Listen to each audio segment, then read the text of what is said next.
Why do your images of the eclipse often look like this and not this? So your first challenge with astrophotography is obviously the distance between the camera and the subject matter. And the subject matter in this situation is the moon. So it's very far away. So how do you resolve that?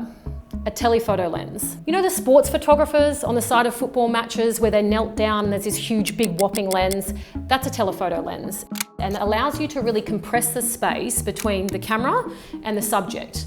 And what that means is that the subject comes closer to you in the frame and it really fills up that space. Another piece of gear that is imperative for astrophotography is the tripod. And that's for two reasons. The first reason is to actually just hold up the sheer size of the lens. No one can physically hold a sports lens for that long, it's just too big. And the second reason is to stabilize the camera. Little things like camera shake mean that the image will start to become blurred. As you can see with this image, there is no shake in it whatsoever. It is pin sharp. And what that means is that I get to see all the little bits and pieces of the moon that you normally wouldn't be able to see from a regular viewpoint from down on Earth. Manual focus is a must. Even though cameras these days have amazing autofocus settings, often in situations like this, it's pretty dark and you'll find that the autofocus is just popping around the frame, trying to get the correct spot. Set the focus on your own, use the manual focus.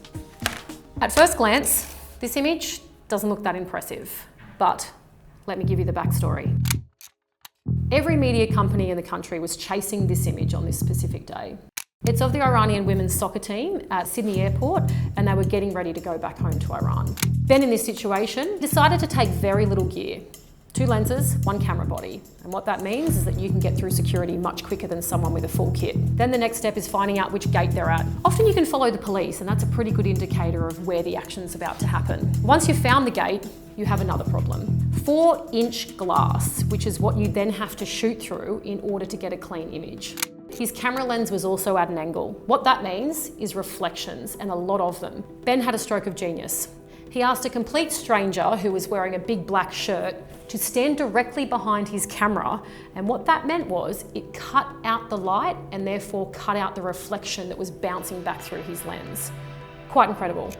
The other reason why I just absolutely love this particular frame is that the colours are really interesting. There's a green hue that comes in from the ambient light, which is almost a bit of a sickly colour. And then the Iranian soccer player is wearing this blood red.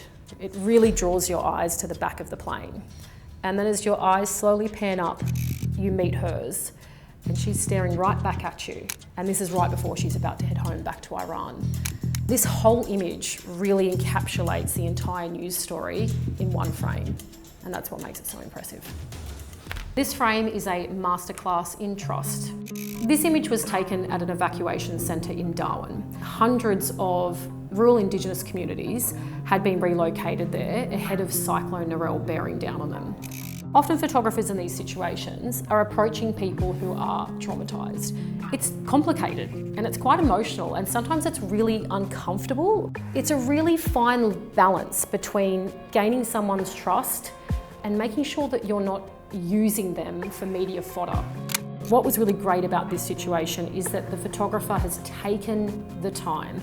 They spent 45 minutes with the subject out the front, really talking about the backstory of why they were there and what they felt this impact was going to be.